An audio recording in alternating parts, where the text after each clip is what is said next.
Carl Higbie.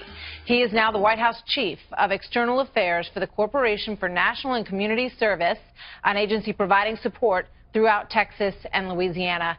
So you're working hard on this, Carl, but I have to ask you first of all, what goes through your mind, given what you are so focused on, when you see these responses about the improper amount of empathy and they're not sure if the hug was right or the shoes were right?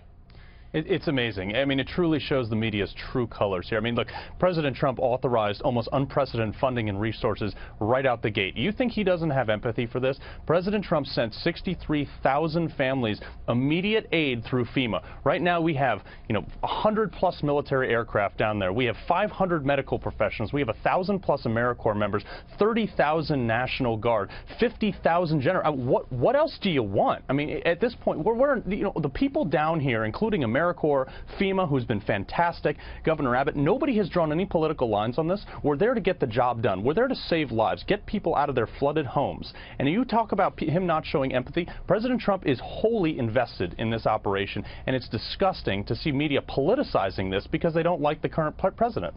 So, in the end, it's going to be judged based on, or it should be judged based on how efficient all the programs that you just talked about turn out to be, and right. whether or not the government, in the capacity that it's capable, and this is an enormous task that's being undertaken here, so it's not going to be perfect, how well you do the job in the end. How confident are you that the systems that are in place are not going to produce they'll produce good stories coming out of this day after day after day, as the president said they'll be there for?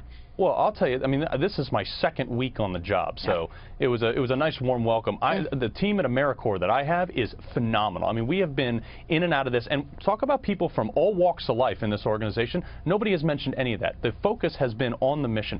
FEMA has done a phenomenal job. The president basically gave carte blanche to anybody in the state and local officials with Governor Abbott, said, what do you need? How can we help you? What can we provide? And he made it happen like that. This is unprecedented. Katrina, Sandy, nothing came like this. President Trump has authorized things at an unprecedented rate, and I would hope the media would realize that. You've served your country, obviously, and you're continuing to do that now. So, I wonder what you think when there's this kind of measure that's put out there in terms of what empathy looks like. And how everyone understands it, and what we expect from presidents. I mean, we all remember, Bill Clinton would kind of bite his lower lip, and I feel your pain, and, George W. Bush was often brought to tears. That's the man that he is. He's an outwardly emotional person. But President Trump, maybe he just isn't, wired for that sort of emotion, but he likes to get stuff done.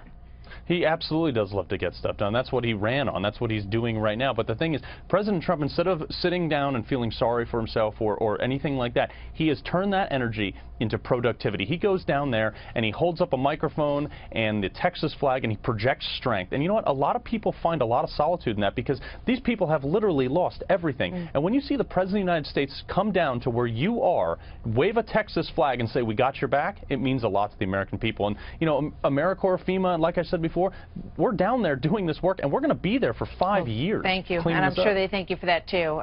Carl Higbie, good luck with all the work that you have ahead of you. Thanks so much for being here tonight.